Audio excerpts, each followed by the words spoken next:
The lessons are, think about the story that you're telling, think about how you're telling it, and then also think about where it will be told. And the combination of those things matter because I think authenticity drives action because it makes the outcome feel more real. Hit it! That's what I'm talking about.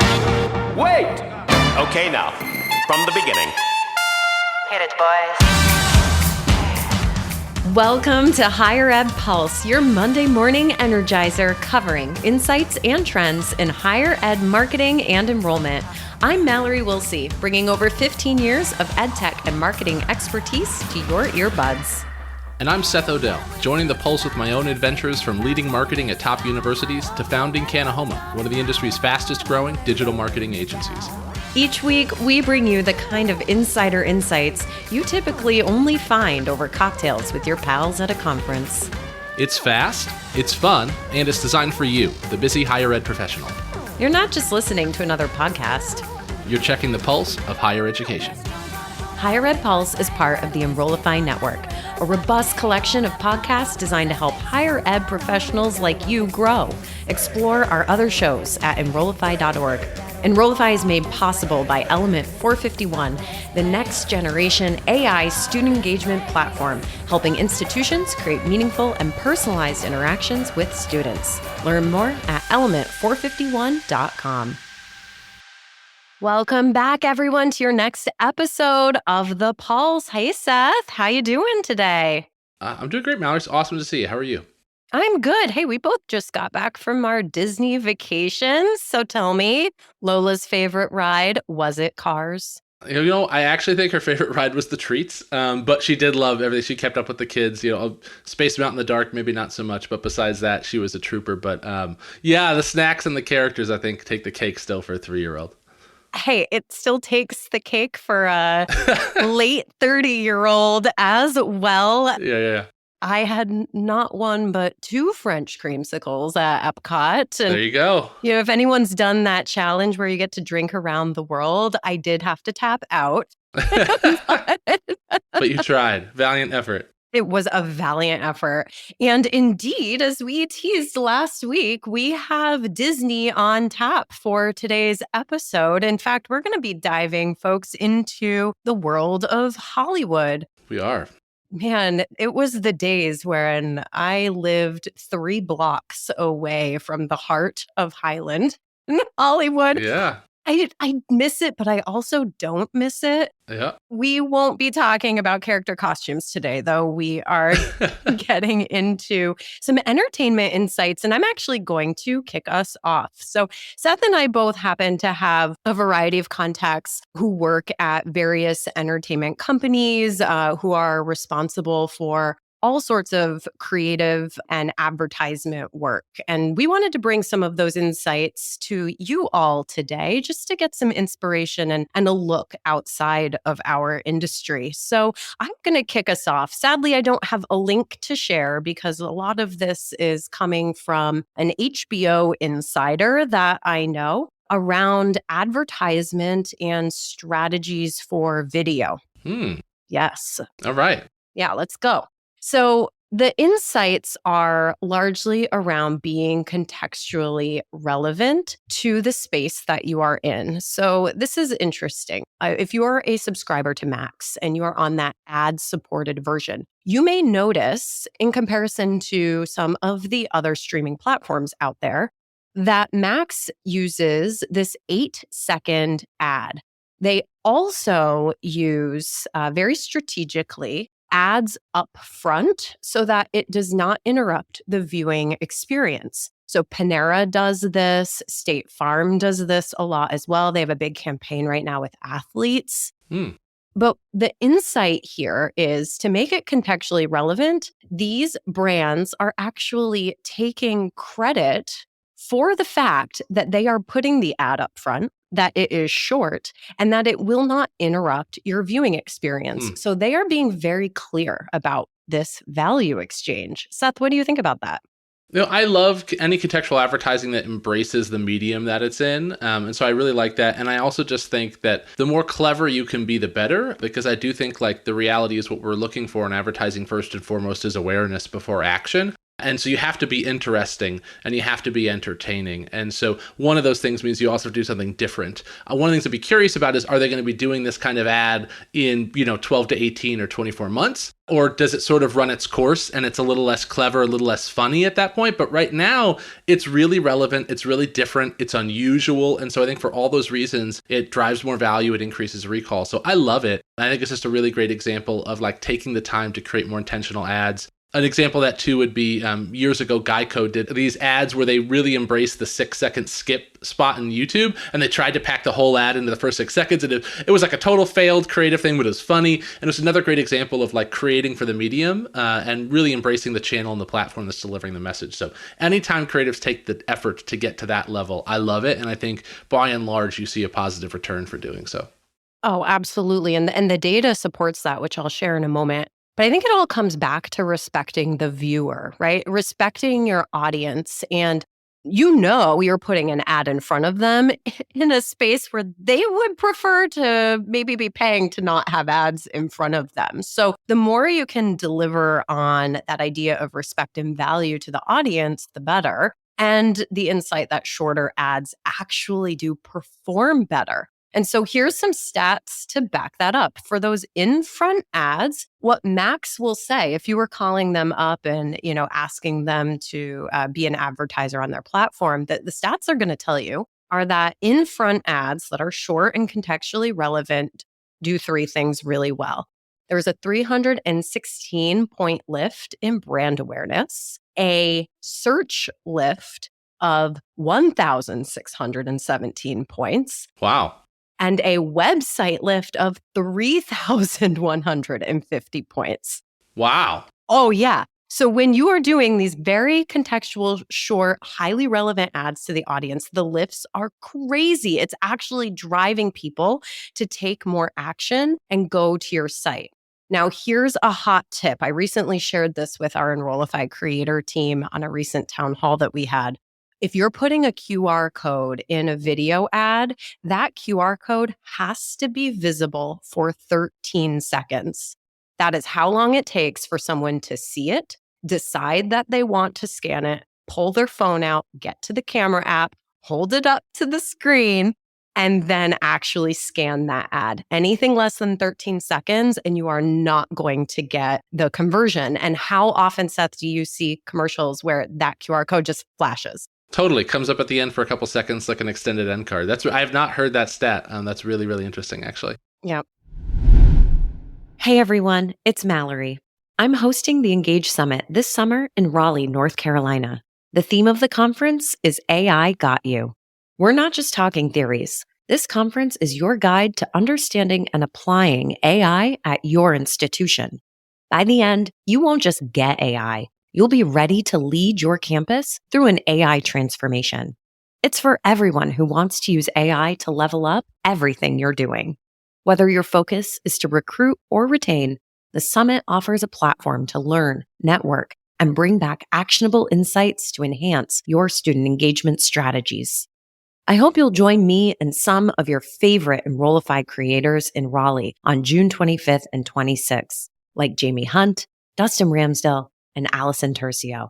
Use the discount code Enrollify50, and you can register for just $99.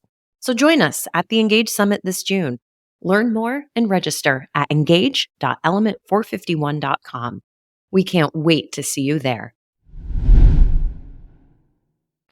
I love that. And I just think the other ones, Calm has done a really good job of some interesting ads where they run like a lot of open space and embracing breaks. I just think anything that takes the time to be more contextual is really interesting. But those stats you shared from performance perspective are quite impressive.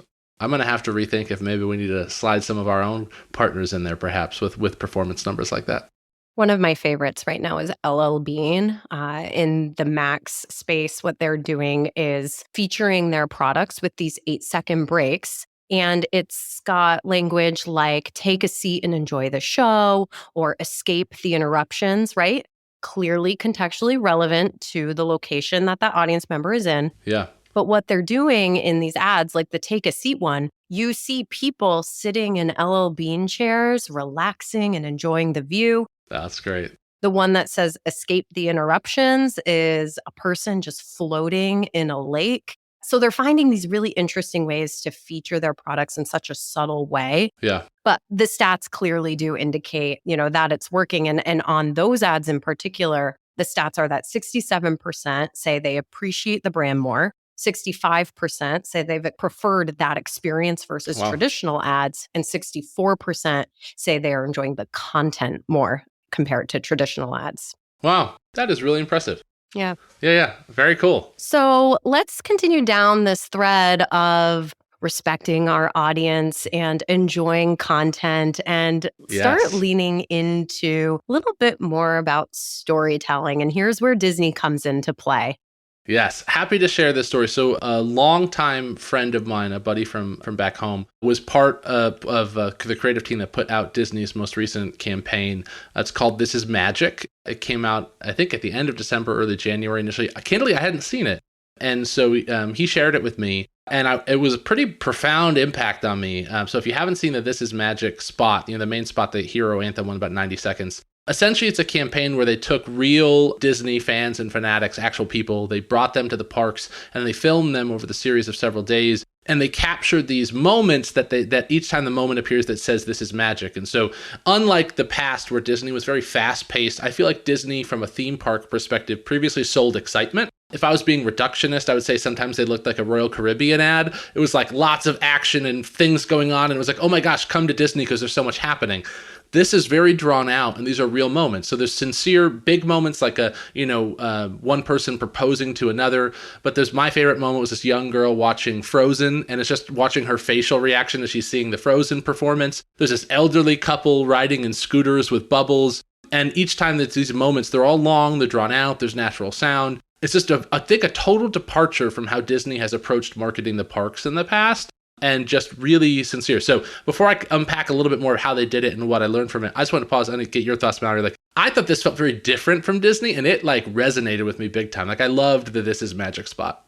Well, I had the chance to watch that spot before I just spent, the last week in Orlando. And as I was walking around the park in Disney Springs, I was almost seeing these little micro moments where I was like, oh, they should be using that. Oh, they should be using that. And I know you just listed your favorite moments, but for me, it was the guy floating in the water. Yes. He's just, I don't know, maybe I had that LL Bean spot on my mind, but he is just so happy floating in the water. His kids are running around somewhere else, but for this one very peaceful moment, they captured him with this big smile on his face. And I loved it. It made me feel like I was experiencing all of these magic moments with them. Yeah. That delight on the young girl's face, or those three elderly folks riding around in their cars. I'm like, I want to get in a little scooter and ride with them too. The emotion play is huge. And watching it just brought a smile to my face. And I think that's the point. Yeah, I think so too. I mean, emotion is a huge part of this and bringing out the chance, for us as viewers to feel something and to connect. But one of the components of that connection, I think, is using real people. And so I asked my buddy who was part of the campaign, I'm like, how did you all do this? And he said, we went out and found people who we knew were huge Disney fans of all sorts of different backgrounds and demographics. And then we invited them on a trip to the park. And then we filmed them for basically multiple days. And so the final spot includes 2 or 3 seconds for each person. But the truth is they were filmed for days. And he said we did that because 1, the longer people are on camera, the more comfortable they get. And then 2, we didn't know the moments that we were going to find. And it reminded me of a time early in my career, 10 years ago now. I did that first bus tour for Southern New Hampshire University where we drove a bus around the country and we delivered diplomas to online students who couldn't make it to graduation. And it was real students. It performed extremely well, but also we couldn't commit to what we were going to shoot or what we were going to get. So when we went to do the shoot, I had to tell the CEO, you just have to trust us. We're going to go capture real moments. And it's high risk sometimes when you try to capture real moments, but it works. Anyway, so when I saw the Disney spot, it reminded me, my own past with real students and real alumni and trying to capture real authentic moments, because when you can find that magic, it's real and you can bottle it. It really, really works. And for Disney, they found the magic in their This Is Magic campaign. I just think it's a great elevation for their brand. I think it's just smart. It's super engaging. It's emotional. But for all of us as marketers, I think there's a reminder that sometimes really, really great marketing is about turning on the camera and getting out of the way. Meaning that like this spot has probably the least messaging I've ever seen in a Disney spot. It says almost nothing. And that like you don't always have to pack a spot full of value props. You don't always have to prescribe or over engineer or direct something. Sometimes the best things you can do is connect real people who love your brand with prospective people you want to engage with and let them see the impact that your product provides when people purchase it. And so definitely a great move by Disney. But for me, it was a lesson that like we can replicate this in higher ed in a lot of different ways. And so I took a lot of inspiration from it. Well, those ads might not say much in terms of copy or whatnot or scripted content, but they say so much to the soul. Like it just is this incredible, emotional trigger. And for Disney, right, like they're all about that magic. So this worked so perfectly for them. But I think about just the experience of walking across the quad or walking into the dining hall and seeing that table of friends, right? Like there are these moments that are unscripted and highly emotional and just could easily be captured. And while, of course, the Disney spot is still very highly produced, it is unscripted. And there are so many ways that we could bring this to a campus, even if you don't have the power of a full, video team behind you. Like you easily could take your iPhone and find some of these micro moments and put it on TikTok or your Instagram stories or, anywhere that you're communicating that supports video.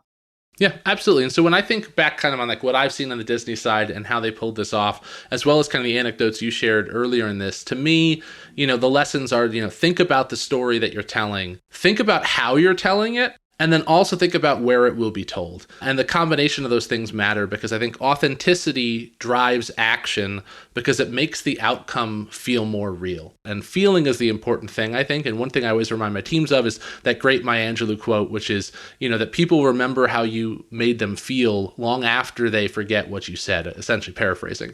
And that idea, I think, is so critical that like feelings are almost more important than how we finesse facts and copy in our spots, but it's easy to get tied up with that and worry about it. But I just felt like Disney nailed the feeling side of this, and it inspired me to go back and rethink a couple of things about how I even concept creative myself. That is one of my absolute favorite quotes and like a driver for how I live my life. So I'm so glad that you brought that up. But it's, I mean, I can't say it any better than you just did. Those are incredible takeaways. And I hope that folks listening right now can be inspired by what we see come out of Hollywood and not afraid, because obviously they have crazy budgets and lots of, production assistants and talent and all these things. But I do think there's so much to learn from other industries. And as many folks probably know, I have been a huge proponent of the use of video in Marcom for higher ed. Actually, Seth, that is literally how we met each other. It is. It is. More than a decade ago. So I think that anytime we can take video-based inspiration from the people who are doing it the best, like we will all be better for it. Folks, if you want to watch that Disney spot, it is in the show notes. I purposefully didn't tell you that until now because I didn't want you to leave our episode and go That was watch a good move. it. Yeah, that was smart. Yeah. But it is linked down there, so you can check it out for yourself. Seth, thanks again for another fun and fast higher ed pulse. It always is. Yeah, thanks for having me. It's always good to see you, Mallory. We will see you all soon. Thanks, everybody. Bye-bye.